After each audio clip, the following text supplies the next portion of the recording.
blood gets first pick of the loot. How does it... You didn't fight it! Cheating, innit?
Stop!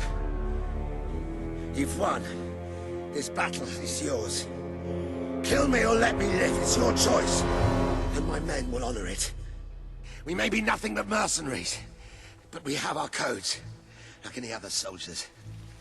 We'll leave the dwellers be, no matter what you do. That is a warrior's promise.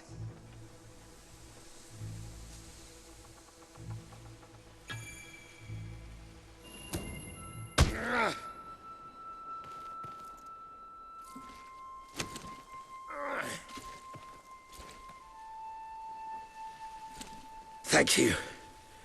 I won't forget this. Let the stranger go!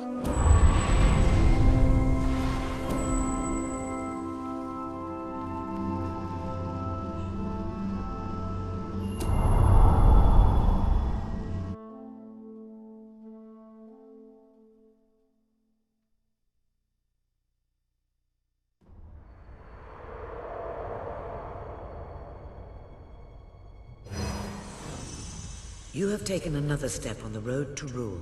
Sparing Saker has won over the support of his followers. Word is already spreading of your compassion and your strength.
It is a momentous occasion, sir. Your first victory in battle.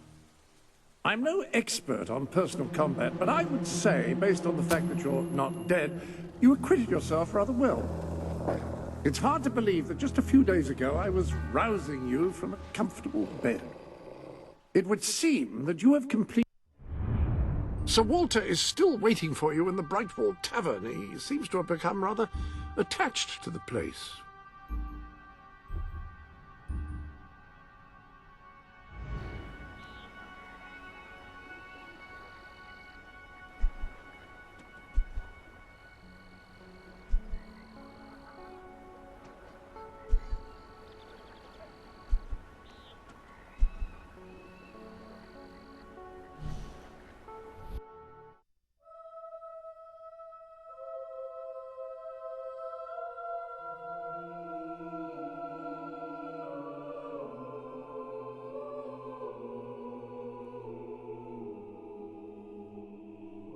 If you return to Brightwall, you will find Sir Walter has some news on how to fulfill the last requirement.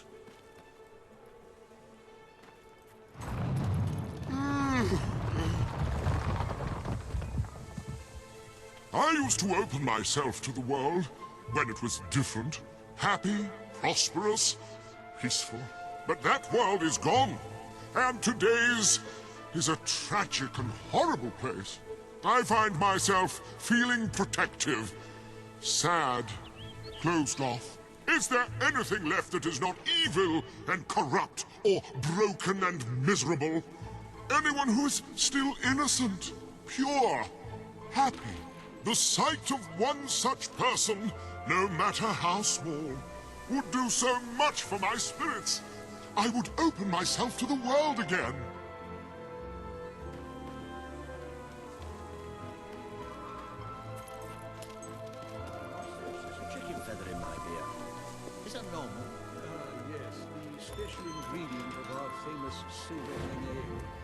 I find it lends the brewer rather piquant.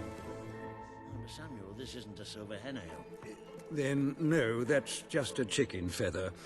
I wouldn't drink that if I were you. I sell the finest items in Brightwall.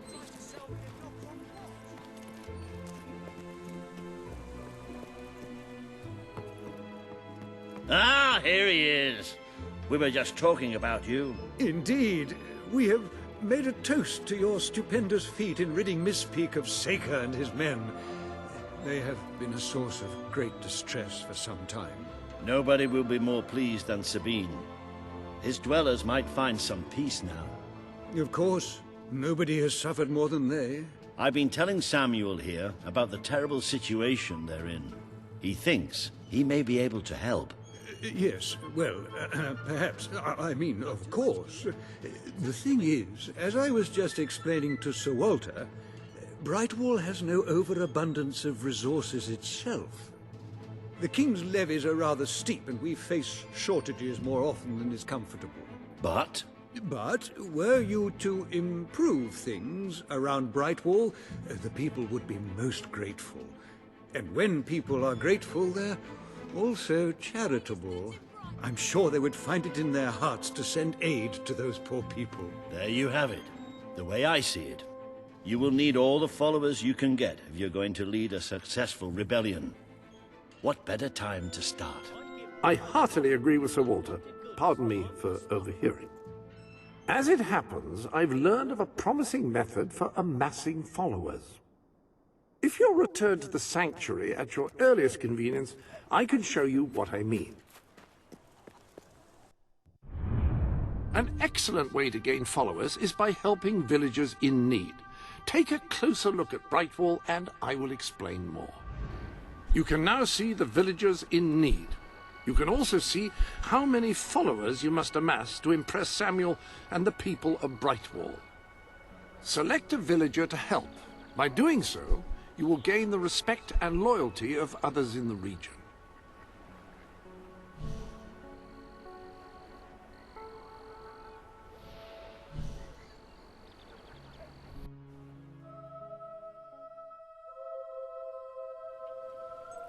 By completing quests for those in need, You will prove your abilities and demonstrate your potential as a leader. You, good sir, you who live... Ah, you will find the legendary lost play. Splendid. Finally, tragedy and comedy.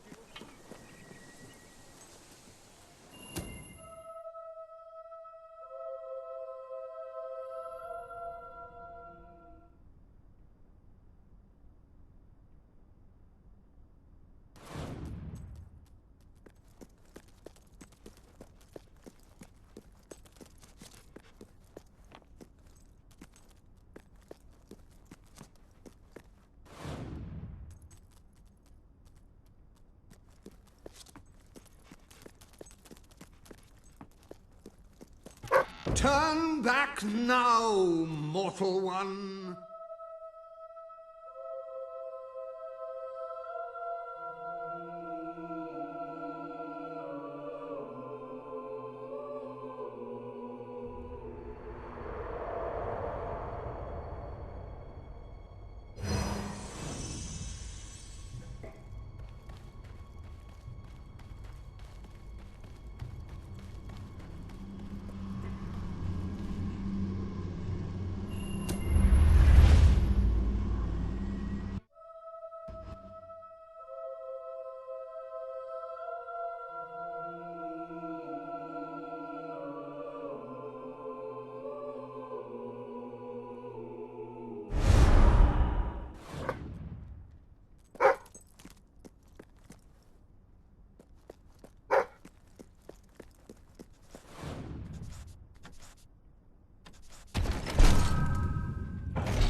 Stay away from this. Only death place and insanity await you. Don't pick it up! No, really, I'm serious.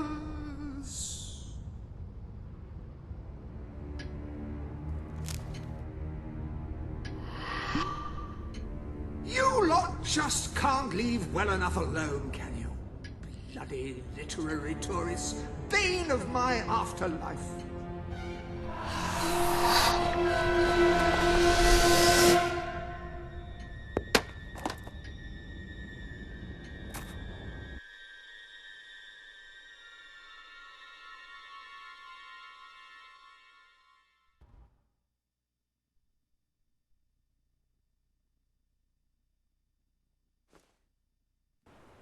Listen, you're not getting my lost plate, you hear?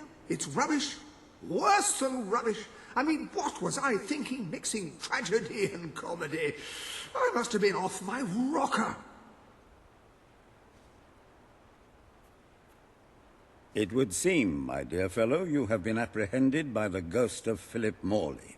That makes us both his captives. I am Ransom Locke. If the name seems familiar, it is because I was once a detective of some renown. And yet, here I am, ready to live out the rest of my days, trapped in a book. As far as I can deduce, we are currently in a scene from one of Morley's greatest romantic plays, the near tragedy of Oliver and Ethel.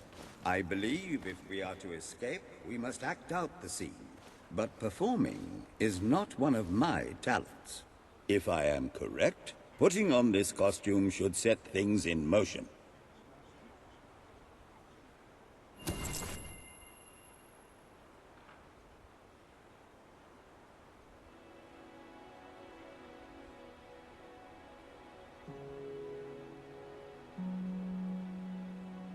Oh, Ethel, my love, my life, my son, if thou wouldst but give me one sign, one gesture that would speak of your affections, then might I think this grey existence worth living. Ah, yes, a classic moment in the play. You are Ethel,